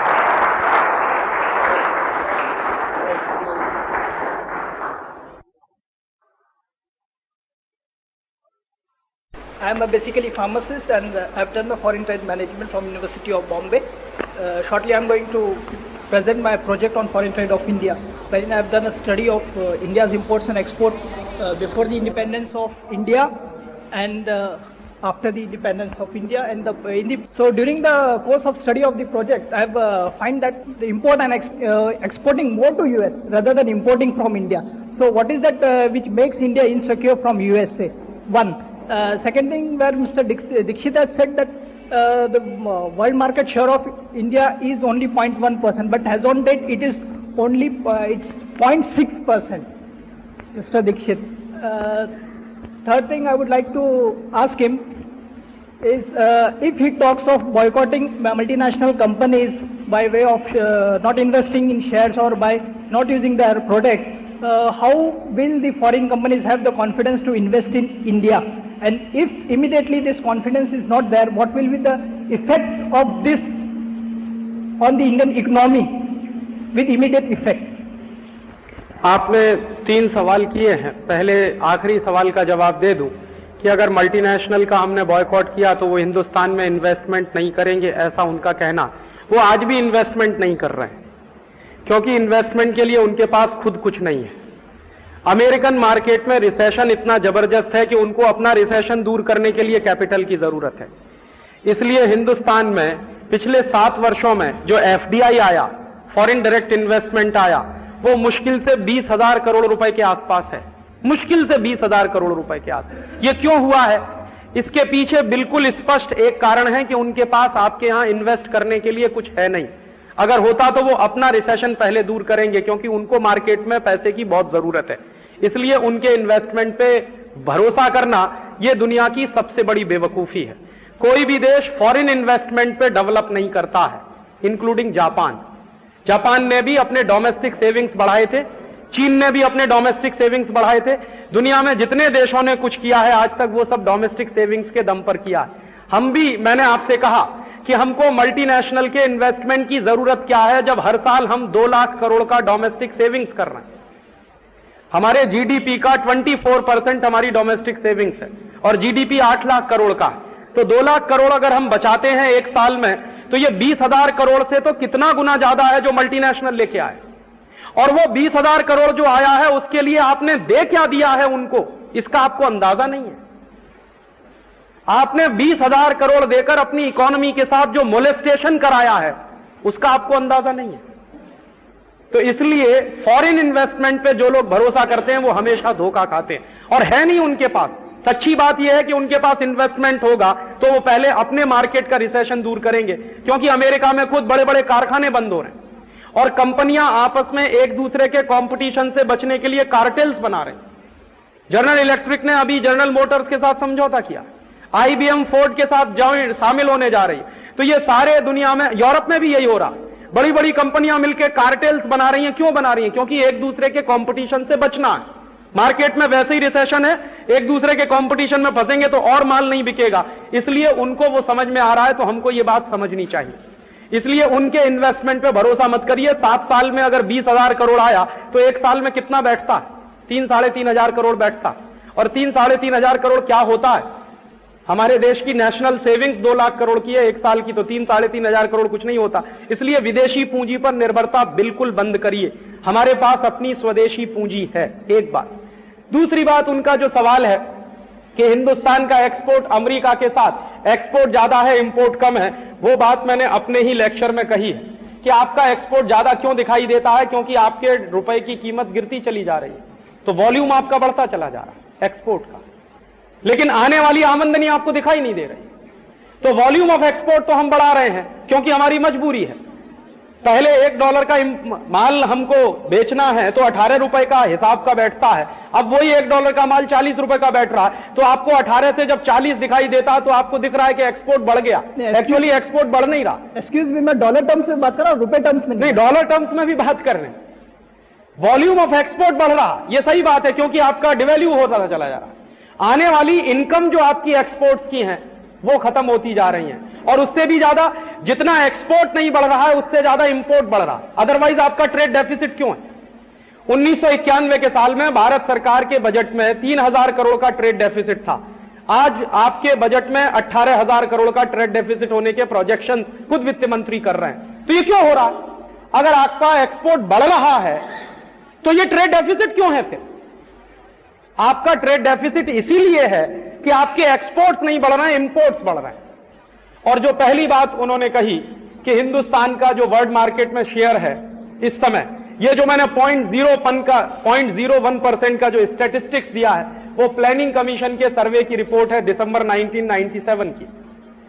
दिसंबर 1997 हमारे देश के deputy chairman planning commission professor Madhu Dandavate ने एक सर्वे की रिपोर्ट रिलीज की थी दिल्ली में। वो रिपोर्ट हिंदुस्तान के तमाम अर्थशास्त्रियों के पास पहुंची है, उसका वो रिपोर्ट है, मेरा नहीं है। प्लानिंग कमीशन कहता है कि हमारा वर्ल्ड मार्केट में इस समय हिस्सा 0.01% से ज्यादा नहीं है। ये 0.6% की जो बात है ये 2 साल पहले का है। 0.6% 2 साल पहले का फिगर है। 1997 दिसंबर में हमारी स्थिति ये है, 0.01% पे हम आ गए। वर्ल्ड मार्केट में कोई हमारा एक्सपोर्ट का मतलब भी नहीं है। और एक और इसी से जुड़ी हुई एक आखिरी बात कि कभी भी डेवलपिंग कंट्रीज को एक्सपोर्ट ओरिएंटेड ग्रोथ नहीं करने चाहिए, उसके दुष्परिणाम बहुत होते हैं। क्यों? आपके देश में लोगों के पेट को काटकर आप एक्सपोर्ट करेंगे तो देश में भुखमरी हो जाएगी। हमारे पास खाने को आम नहीं है, लेकिन हमारा एल्फेंजो एक्सपोर्ट हो रहा है। और आपके देश में खाने को प्याज नहीं है, ओनियन का एक्सपोर्ट हो रहा है। तो कर क्या रहे हैं आप? आपके देश की जनता को जो आम मिलना चाहिए वो आम मिलता है 100 रुपए का, मुश्किल से 20-25। आपके देश की जनता को जो प्याज मिलना चाहिए 3 रुपए किलो में वो मिलता है 25 रुपए किलो, क्योंकि आप एक्सपोर्ट कर रहे हैं। और वो एक्सपोर्ट करके जो आप कमाई कर भी रहे हैं वो खर्च कहां हो रही है? यह महत्वपूर्ण प्रश्न पूछना चाहिए कि अगर वो एक्सपोर्ट से आने वाली कमाई हमारा कोई भलाई करती तो समझ में आता, वो खर्च हो रही है विदेशी कर्जे का ब्याज चुकाने में। हर साल के आपके जो डेट सर्विसिंग पेमेंट है वो 70,000 करोड़ के। तो आप एक्सपोर्ट कर रहे हैं, मर रहे हैं, लोगों के पेट काट रहे हैं, बेल्ट को टाइटन कर रहे हैं, कमाई कर रहे हैं, किस लिए? विदेशी कर्जे का ब्याज चुकाने के लिए। ये बेवकूफी क्यों कर रहे हैं? तो इसलिए एक्सपोर्ट हमेशा उन्हीं देशों को करना चाहिए, और खासकर ऐसे सामानों को जहां हमारे पास सरप्लस हो। दुर्भाग्य से हम क्या एक्सपोर्ट कर रहे हैं? हमारे बेस्ट क्वालिटी का बासमती चावल हम एक्सपोर्ट कर रहे हैं। तो बेस्ट क्वालिटी का बासमती चावल एक्सपोर्ट कर रहे हैं तो उसका दाम है मार्केट में 50-60 रुपए किलो, हमको देखने को भी नहीं मिलता। हमारी बेस्ट क्वालिटी की तुअर दाल हम एक्सपोर्ट कर रहे हैं तो दाम हो गया 40 रुपया किलो। हमारे बेस्ट क्वालिटी के काजू, किशमिश, बादाम, मुनक्का, मखाने हम एक्सपोर्ट कर रहे हैं और उनके दाम लगातार बढ़ते जा रहे हैं। माने मैं मेरा पेट काट के उनको खिला रहा हूं। और इंपोर्ट क्या कर रहे हैं? सारी दुनिया का कचरा, और ऐसा कचरा जिसको कोई लेने को तैयार नहीं है, जिस कचरे को बांग्लादेश भी लेने को तैयार नहीं, पाकिस्तान भी लेने को तैयार नहीं, वो कचरा आप इंपोर्ट कर रहे हैं। आपको मालूम है केमिकल वेस्ट आ रहा है हिंदुस्तान में, और every year Pepsi Cola 10,000 ton chemical waste लाकर डंप कर रहा है इस देश में। तो हम एक्सपोर्ट कर रहे हैं काजू, किशमिश, बादाम, मुनक्का, मखाने, और इंपोर्ट कर रहे हैं जहरीले सामान। क्या बेवकूफी है ये एक्सपोर्ट इंपोर्ट की। और हमेशा एक्सपोर्ट ओरिएंटेड ग्रोथ मत करिए, एक्सपोर्ट ओरिएंटेड डेवलपमेंट में मत फंसिए, नहीं तो बर्बाद हो जाएंगे सोमालिया, इथियोपिया की तरह से, कुछ भी नहीं बचेगा। आप डेवलपमेंट ओरिएंटेड एक्सपोर्ट करिए, ग्रोथ ओरिएंटेड एक्सपोर्ट करिए, पॉलिसी बदलिए। अभी क्या है, एक्सपोर्ट ओरिएंटेड ग्रोथ में हम फंसे हैं। मैं ये कहना चाहता हूं कि ग्रोथ ओरिएंटेड एक्सपोर्ट करिए। तो पहले ग्रोथ बढ़ाइए, माने ट्रेड को इस हिंदुस्तान में इतना सरप्लस बना दीजिए कि आपके पास एक्सपोर्ट करने के लिए आपके पास काफी प्रचुर मात्रा में चीजें हों। आप तो ट्रेड को खत्म करते जा रहे हैं, मार्केट को खत्म करते चले जा रहे हैं, मार्केट से लोगों को आउट करते चले जा रहे हैं, माने ट्रेडिंग एक्टिविटीज धीरे धीरे जीरो होती चली जा रही है आपके मार्केट में। क्या एक्सपोर्ट करेंगे आप? है क्या आपके पास अब एक्सपोर्ट करने के लिए? इसलिए यह बेवकूफी किया है मनमोहन सिंह और चिदंबरम ने, एक्सपोर्ट ओरिएंटेड ग्रोथ में हमको फंसा दिया। उसी का नतीजा है कि प्याज का दाम 3 रुपए से 20 रुपया है, 25 रुपया है। अब आप भुगतते रहिए उसको। इसलिए आपको पॉलिसीज को हिंदुस्तान की जनता के हिसाब से बनाना चाहिए। और एक चीज और मैं कह दूं कि ग्लोबलाइजेशन और लिबरलाइजेशन अगर होगा भी तो किसको ध्यान में रखकर होगा? हिंदुस्तान की 70% जनता किसान है, गांव में रहती है। उसको देखकर अगर ग्लोबलाइजेशन और लिबरलाइजेशन करें तब तो समझ में आता। आप किसको देखकर लिबरलाइजेशन कर रहे हैं? मल्टीनेशनल को देखकर, जिनका टोटल इन्वेस्टमेंट कुछ भी नहीं है इस देश में। तो हमारे ग्लोबलाइजेशन और लिबरलाइजेशन के केंद्र में मल्टीनेशनल्स है, ना कि हिंदुस्तान का किसान।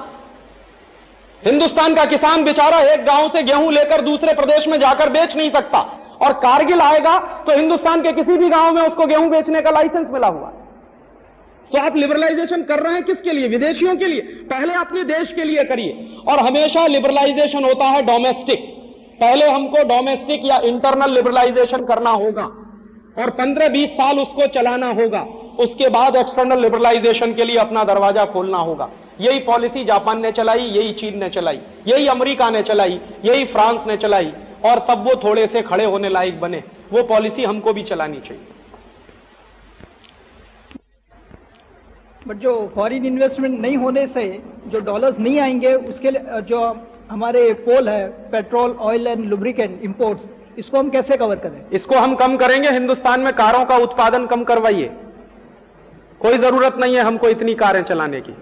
और हिंदुस्तान में आप एक चीज और जान लीजिए कि 60% transportation of goods unorganised sector में है, माने बैलगाड़ी से होता है, ऊंट गाड़ी से होता है। सिर्फ 40% transportation of goods organised sector में है। तो कोशिश ये करिए कि आपका पेट्रोल और डीजल का कंजम्पशन कम से कम होता चला जाए, बजाय इसके कि हम डीजल पेट्रोल ज्यादा इस्तेमाल करें और विदेशों से कर्जा लेकर खरीदें। ये बेवकूफी है। आप डीजल पेट्रोल का इस्तेमाल कम करवाइए। और हिंदुस्तान में इतने फालतू के मल्टीनेशनल्स को गाड़ियां बनाने के लिए जो लाइसेंस मिला, इसकी कोई जरूरत नहीं। तो आप पेट्रोल और डीजल का कंजम्पशन कम करिए, ना कि उसके लिए आप डॉलर्स के चक्कर में फंसे और उसका कंजम्पशन बढ़ा के कर्जा लेकर आप पेट्रोल और डीजल जलाएं। ये बेवकूफी है। हम कंजम्पशन कम कर सकते हैं। और कंजम्पशन हिंदुस्तान में आज की स्थिति में करीब 40% कट हो सकता है, इमीडिएट। कैसे कट होगा? हिंदुस्तान के प्रधानमंत्री को एक गाड़ी से ज्यादा खरीदने का और इस्तेमाल करने का अधिकार नहीं होगा। और क्यों होगा? हॉलैंड का प्रधानमंत्री अगर साइकिल से चल सकता है तो हिंदुस्तान के प्रधानमंत्री को क्या परेशानी है? मैंने हॉलैंड में प्रधानमंत्री को साइकिल से चलते देखा। हिंदुस्तान का प्रधानमंत्री चलता है तो 12 कार्स तो उसके साथ खाली चलती हैं, ताकि आतंकवादियों को यह बेवकूफ बनाया जा सके कि कौन सी कार में प्रधानमंत्री। 12 कारें खाली चलती हैं तो डीजल फूकता है, पेट्रोल फूकता। और हिंदुस्तान में डीजल और पेट्रोल का सबसे ज्यादा वेस्ट भारत सरकार खुद करती। जितना कंजम्पशन है आपके मार्केट में डीजल और पेट्रोल का, उसका 60% सरकारी सेक्टर में है। वो खत्म किया जा सकता है, वो कम किया जा सकता है। हमारे हिंदुस्तान में एक प्रधानमंत्री है जो बीवी बच्चों को सैर कराने के लिए हेलीकॉप्टर, बीवी बच्चों को सैर कराने के लिए चार्टर्ड प्लेन लेके उड़ जाता है। इसका मतलब क्या है? ये जो गैर जिम्मेदारी पैदा हुई है, आपको इस गैर जिम्मेदारी को खत्म करना पड़ेगा। हमको डीजल पेट्रोल के कंजम्पशन में कटौती लानी पड़ेगी। मैं तो चाहता हूं कि ऐसा हमको करें तो बहुत अच्छा है कि जितना हम प्रोड्यूस करते हैं उतना ही हम इस्तेमाल करें। टोटल कंजम्पशन का 60% हम प्रोड्यूस करते हैं आज भी, तो हम 60% ही कंज्यूम करेंगे, 40% कट करेंगे। हमारे देश में भी लोगों को साइकिल से चलना सीखना चाहिए। हमारे देश के प्रधानमंत्री और राष्ट्रपति को साइकिल से चलने में शर्म नहीं आनी चाहिए। मुझे नहीं शर्म आनी चाहिए, क्योंकि मैं देश की विदेशी मुद्रा बचा रहा हूं। साइकिल चला के मैं ना सिर्फ अपनी हेल्थ बना रहा हूं, बल्कि देश की विदेशी मुद्रा बचा रहा हूं। यह गौरव का भाव पैदा करना होगा हमको इस देश में, तो हमको लगेगा कि वो हम उस रास्ते पर जा सकेंगे, कोई मुश्किल नहीं आएगी उसमें। कहने का हिसाब से विदेशी पूंजी यहाँ बिल्कुल नहीं आती है, लेकिन स्टेट गवर्नमेंट और सेंट्रल गवर्नमेंट के मिनिस्टर्स और ऑफिशियल बार जो फिगर्स डिक्लेयर करते हैं इतनी करोड़ की फॉरेन इन्वेस्टमेंट यहाँ आई है, ये सरासर झूठ है। हाँ, इसमें एक टेक्निकल बात है जो हमको समझनी चाहिए। ये ministers, prime minister, finance minister क्या डिक्लेयर करते हैं? ये डिक्लेयर करते हैं कि इतने लाख करोड़ रुपए के हमने प्रपोजल सैंक्शन किए। आप ध्यान से पढ़िए, जब भी अखबार में कोई खबर आती है, जैसे इस महीने भारत सरकार के वित्त मंत्रालय ने कहा कि 36,000 करोड़ रुपए के विदेशी पूंजी के प्रपोजल्स हमने साइन किए, सैंक्शन किए, तो हिंदुस्तान में लाखों करोड़ रुपए के एमओयू साइन होते हैं हर साल, लेकिन एक्चुअल इन्वेस्टमेंट कितना है यह ध्यान करने की जरूरत है। सच्चाई क्या होती है कि जो आपने एमओयू साइन कर दिए हैं, जरूरी नहीं है कि वो इन्वेस्टमेंट आ ही जाएगा। उसका रेशियो क्या है मैं आपको बताऊं। वो रेशियो ये है कि हिंदुस्तान में पिछले 7 वर्षों में जो टोटल इन्वेस्टमेंट के प्रपोजल्स आए वो करीब 2-2.5 लाख करोड़ के आसपास के हैं, और एक्चुअल इन्वेस्टमेंट है 20,000 करोड़। एमओयू साइन होते हैं, वो विड्रॉ कर लेते हैं। लेटर ऑफ इंटेंट इशू होने के समय तक बहुत सारे प्रपोजल्स आपके देश से बाहर चले जाते हैं। तो कभी भी इस गलतफहमी का शिकार मत होइए। प्रपोजल साइन होने का माने ये नहीं है कि वो पूंजी आ गई है। और आपको तो मैं कह रहा हूं कि आप पूरे देश में सर्वे कर लीजिए, कोई एक मल्टीनेशनल का आप नाम लीजिए जिसने कोई बड़ा कारखाना इस देश में अपनी पूंजी से लगाया हो। एक कंपनी का नाम बता दीजिए 7 साल में। जितनी कंपनियां हैं उन्होंने हिंदुस्तानी लोगों की पार्टनरशिप में जो ऑलरेडी कारखाने चलते थे उसी में इक्विटी लगाई है। एक भी कंपनी ने कारखाना खड़ा नहीं किया इस देश में। मतलब बहुत साफ है, उनके पास पूंजी है भी नहीं और उनका इंटरेस्ट भी नहीं है आपके देश में। उनके इंटरेस्ट इतने हैं कि कम से कम इन्वेस्टमेंट करके ज्यादा से ज्यादा कितना लूट लें। जैसे पेप्सी कोला है, एक भी बॉटलिंग प्लांट पेप्सी कोला ने खड़ा नहीं किया, सारे के सारे हमारे बॉटलिंग प्लांट हैं जिनको उन्होंने ले लिया। कोका कोला ने एक भी बॉटलिंग प्लांट नहीं बनाया। पार्ले ग्रुप के जितने बॉटलिंग प्लांट हैं वो कोका कोला के पास चले गए। तो एक्चुअल वो कुछ भी खड़ा नहीं कर रहे हैं। जनरल मोटर्स ने किया क्या? हिंदुस्तान मोटर्स के कारखानों पे कब्जा किया। और क्या किया है उन्होंने? एक भी मल्टीनेशनल ऐसा नहीं है जिसने पिछले 7 वर्षों में कुछ खड़ा किया हो इस देश में। मैं तो क्लोजली मॉनिटर कर रहा हूं कि देखें कोई आता है क्या करता है। वो कुछ नहीं कर रहे हैं, वो ज्वाइंट वेंचर में आ रहे हैं, आपके कंधे पर रख के बंदूक चला रहे हैं, क्योंकि उनको भरोसा नहीं है। उनको मालूम है कि हिंदुस्तान में कार बिक नहीं सकती ज्यादा, उनको मालूम है। तो सीएलओ ने एक रात में 1.5 लाख 2 लाख रुपया दाम गिरा दिया अपनी कार का।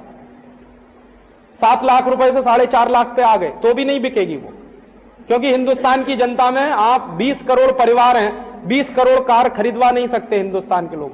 और गलती से खरीद भी ली तो हिंदुस्तान की सड़कों की कुल लंबाई इतनी नहीं है जिसपे 20 करोड़ कार खड़ी की जा सके। वो समुद्र में ले जानी पड़ेगी आपको। कोई और क्वेश्चन? हाँ जी, इसमें खर्चा बहुत होगा। इसमें जो कुल खर्चा होगा, अभी तो हम क्या कर रहे हैं कि पिटीशन ड्राफ्टिंग ही चल रहा है, और उस पिटीशन को ड्राफ्ट करने में ही ऐसे खर्चे हो रहे हैं जिनकी हमें कभी कल्पना नहीं थी। हम क्या कर रहे हैं कि दुनिया के ऐसे तमाम देशों के बारे में हमने केस स्टडीज करना शुरू किया। तो ऐसे 70 देश हैं दुनिया में जो कॉलेप्स हुए हैं due to globalisation and liberalisation. तो सुप्रीम कोर्ट के सामने हम वो स्टडी पेश करना चाहते हैं कि हमारे देश में ये बर्बादी होगी। वो कोर्ट पूछेगा कि आपको ऐसा क्यों लगता है कि ये बर्बादी होगी, तो हम ये सिद्ध करना चाहते हैं कि ये 70 देश बर्बाद हो चुके हैं इस रास्ते पर जाके। तो हमको उन सभी देशों के स्टैटिस्टिक्स इकट्ठे करने पड़ रहे हैं, और उसके लिए बहुत सारी इंटरनेशनल एजेंसियों से हमको मदद लेनी पड़ रही। कुछ एजेंसियां हैं जो थोड़े से दोस्ती के भाव में मदद कर रही हैं, लेकिन बाकी सभी एजेंसियां प्रोफेशनल्स हैं। तो छोटी छोटी इंफॉर्मेशन लेने के लिए भी पैसे हम लोगों को खर्च करने पड़ जाते हैं। तो एक तो खर्चे ही हैं। फिर दूसरा, जब डिबेट चलेगी तो हिंदुस्तान के बेहतरीन से बेहतरीन दिमाग को हम वहां खड़ा करना चाहते हैं। तो कुछ वकील हैं जो कहते हैं कि ठीक है हम लड़ेंगे, लेकिन कुछ वकील हैं जो कहते हैं कि अगर ये केस हमको लड़ना है तो हमको 6 महीने की प्रैक्टिस छोड़नी पड़ेगी। ईमानदारी से वो कहते हैं कि ये इतना डीप है, इतना गहरा है कि इसको जब तक पूरा ऊपर से नीचे समझा नहीं जाएगा हम आर्ग्यू नहीं कर सकते कोर्ट में। तो कुछ लोग इशारे से कह देते हैं, कुछ इनडायरेक्टली कहते हैं, राजीव भाई फिर उसका कुछ देखना पड़ेगा आपको कि अगर हम 6 महीने की हमारी प्रैक्टिस छोड़ें तो कुछ तो उसमें नेशनलिस्ट हैं, 2-3 वकील हैं, लेकिन सब नेशनलिस्ट नहीं। मैं चाहता हूं कि एक पैनल पूरा वकीलों का वहां खड़ा हो। और तीसरा, इस काम को एक अंजाम तक पहुंचाने के लिए जो सबसे महत्वपूर्ण काम है वो ये कि कोर्ट जो होता है वो पब्लिक ओपिनियन पर चलता है, क्योंकि जो जज बैठा हुआ है वो आफ्टर ऑल एक ह्यूमन बीइंग है। देश में कहां क्या घटित हो रहा है, अखबारों में क्या छप रहा है, लोगों के बीच में क्या हलचल है, क्या डिबेट चल रही है, उसका असर उस पर होता। एक मेरे मित्र हैं, जज हैं, जो सुप्रीम कोर्ट से रिटायर होकर आए, तब उन्होंने मुझे बताया कि राजीव, पूरे देश में जितनी ज्यादा डिबेट चलेगी उतना ही कोर्ट को अपना फैसला देने में सुविधा होगी। तो तुम चाहते हो कि कोर्ट का फैसला तुम्हारे पक्ष में आए, इसके लिए बहुत जरूरी है कि तुम पूरे देश में इस बात पर नेशनल डिबेट चलाओ। तो उस डिबेट को चलाने के लिए ही हम लोगों ने ये कैसेट्स निकाले हैं, पुस्तकें निकाली हैं, पैम्पलेट निकाले हैं, लेकिन ये पर्याप्त नहीं। देश बहुत बड़ा है, तो उस काम में हमको बहुत जरूरत है आर्थिक मदद की। गांव गांव में ये पहुंचे, गांव गांव में हमारा पैम्पलेट पहुंचे, गांव गांव में पुस्तिकाएं पहुंचे, लोगों की भाषाओं में पहुंचे, गुजराती में, मराठी में, ये नहीं कि अंग्रेजी में पहुंचे। तो उसके लिए एक बड़ी टीम तो है हमारे पास, लेकिन उस टीम को मोबिलाइज करने के लिए फंड की बहुत क्राइसिस रहती है। उसके 2 कारण बहुत स्पष्ट हैं। पहला कारण कि हम किसी पॉलिटिकल पार्टी से नहीं जुड़े, अगर जुड़ जाते तो शायद आसानी हो जाती, और इसलिए हम नहीं जुड़े हैं कि किसी का भरोसा नहीं है। आज वो एक बात कह रहे हैं, कल को क्या कहना शुरू कर देंगे, भरोसा नहीं कर सकते। तो वो हमारी एक बड़ी कमजोरी है। और दूसरा, हम किसी बड़े घराने से भी नहीं जुड़े। हिंदुस्तान में जो स्वदेशी घराने हैं उनसे भी हम नहीं जुड़े। तो ये दोनों कारण होने के वजह से हम लोगों को फंड की क्राइसिस रहती है। लेकिन तमन्ना है, मन में संकल्प है, और हम मानते हैं कि संकल्प पहली पूंजी है, बाकी चीजें सेकेंडरी होती है। तो संकल्प बनाने की कोशिश कर रहे हैं, पूंजी शायद इस देश में जुट जाएगी। तो उस दिशा में आप जैसे लोगों की मदद चाहिए, जो आप खुली मदद करें, आप सबका स्वागत है। जी, हमारा एक ट्रस्ट है नई आजादी के नाम से, रजिस्टर्ड है, तो उस नाम से आप कर सकते हैं। हाँ, एक और तरीका है हम लोगों की मदद करने का, डायरेक्ट जो मदद होती है, हमारी एक मैगजीन निकलती है, उसका नाम भी नई आजादी है, उसी के नाम पर ट्रस्ट है। तो नई आजादी की जो मेंबरशिप है वो आजीवन 500 रुपए की है। तो जितने ज्यादा लोग मेंबर्स बनेंगे उतने ज्यादा लोग हमको पैसे का कंट्रीब्यूशन भी करेंगे, और उनके घर में वो नई आजादी भी जाएगी। तो वो ज्यादा से ज्यादा घरों में जब नई आजादी जाएगी तो यही डिबेट नई आजादी में हम चलाना चाहते हैं, तो वो भी चलाने की कोशिश है। और फिर एक समय ऐसा भी आएगा कि शायद हमको अपने ऑर्गन्स खड़े करने पड़ेंगे। आज हमारे पास अपना कोई ऑर्गन नहीं, माने नेशनल लेवल का न्यूज़पेपर नहीं है। हो सकता है इस डिबेट को चलाने के लिए हमको अपने ऑर्गन्स खड़े करने पड़े, इलेक्ट्रॉनिक मीडिया में भी और प्रिंट मीडिया में भी अपने ऑर्गन्स खड़े करने पड़े। वो जब होगा तब देखा जाएगा, लेकिन अभी तो जो शुरू करना है उसी की कोशिश में हम हैं।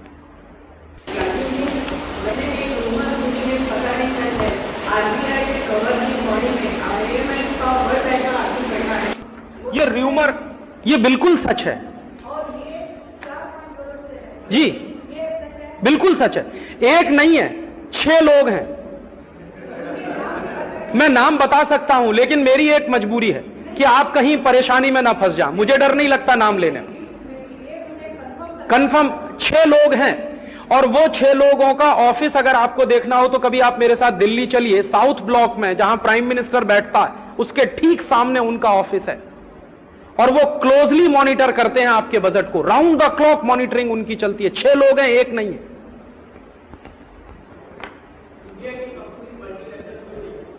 है जी।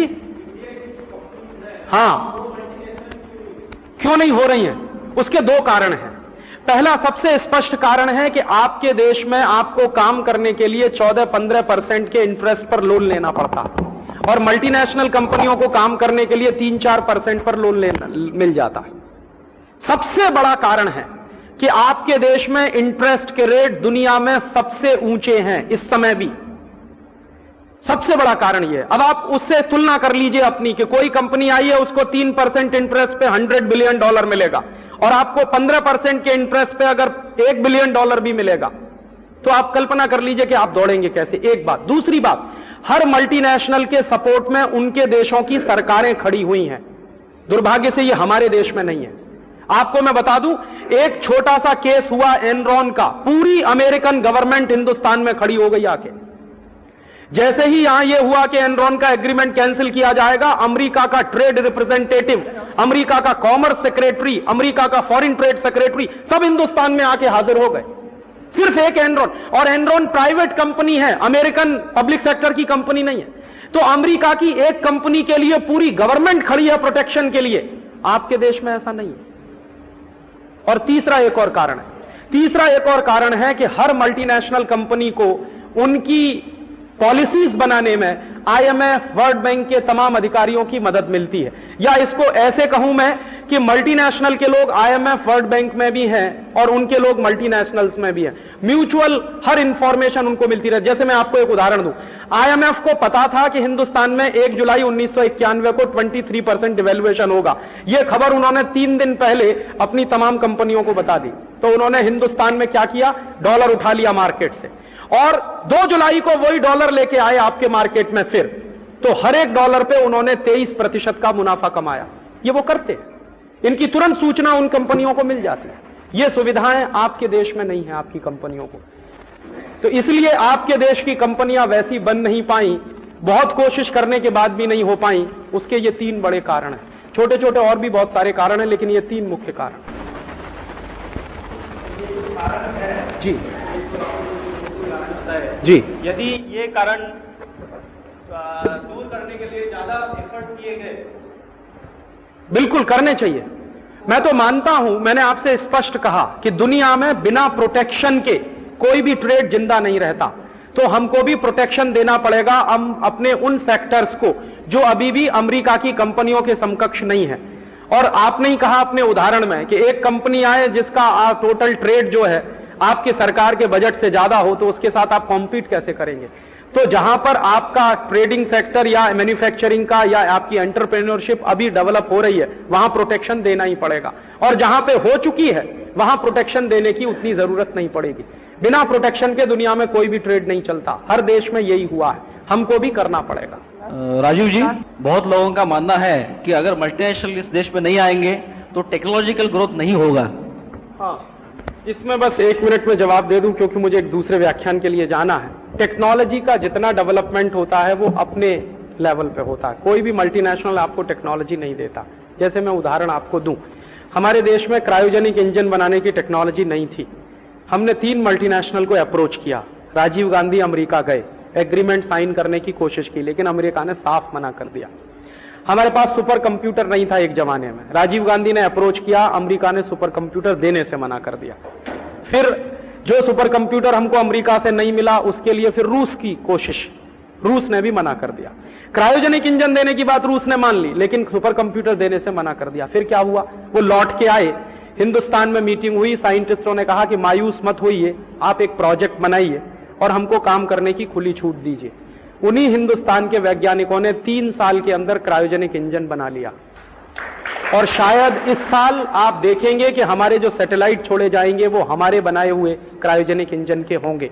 और आज मुझे इस बात में गर्व है क्योंकि मैं टेलीकम्युनिकेशन में काम करने वाला आदमी रहा, हिंदुस्तान में 100% इंडिजिनस टेक्नोलॉजी से सैटेलाइट्स बन रहे हैं, कोई मल्टीनेशनल नहीं आया। हमारे यहां 250 किलोमीटर से लेकर 5000 किलोमीटर की मार करने वाली मिसाइल्स बनाई हैं। डॉक्टर एपीजे कलाम जैसे लोगों के मेहनत, उनका परिणाम है। तो हमारे देश में वैज्ञानिकों की एक बड़ी फौज है, 60,000 वैज्ञानिक हैं। दुनिया में इतने वैज्ञानिक शायद ही किसी देश के पास होंगे। उनको अगर ठीक से हम लगा सकें तो टेक्नोलॉजी में हमारे देश में कोई कमी नहीं होने वाली। टेक्नोलॉजी का एक पर्सपेक्टिव हमको डेवलप करना पड़ेगा, वो नहीं हो पाया आजादी के बाद। तो हमारे पास इंजीनियर्स बहुत हैं, साइंटिस्ट बहुत हैं, ट्रेंड हमारे पास लोग बहुत हैं, स्किल्ड मैन पावर बहुत है। वो जो चला जाता है देश के बाहर, उसको रोक कर जो हमारा ब्रेन ड्रेन हो रहा है, और एवरी ईयर हम $20 बिलियन का लॉस कर रहे हैं ब्रेन ड्रेन में। हमारे यहां इंजीनियर तैयार होता है 5-6 लाख रुपए में आईआईटी में और चला जाता है अमेरिका। हमारे यहां डॉक्टर तैयार होता है 8-10 लाख रुपए में, चला जाता है कनाडा। तो ये जो ब्रेन ड्रेन हो रहा है इसको रोकना पड़ेगा, और इसके लिए मुझे लगता है बहुत सख्ती के साथ एक नीति बनानी पड़ेगी जो जापान में है। जापान में एक पॉलिसी है कि आप अगर जापान में अध्ययन कर रहे हैं और उच्च शिक्षा ले रहे हैं, आप विदेश जाइए अध्ययन करने के लिए, वापस लौट के जापान में आना ही पड़ता है। और काम अपने देश के लिए ही करना पड़ता है। वो पॉलिसी हमको बनानी ही पड़ेगी अपने देश में।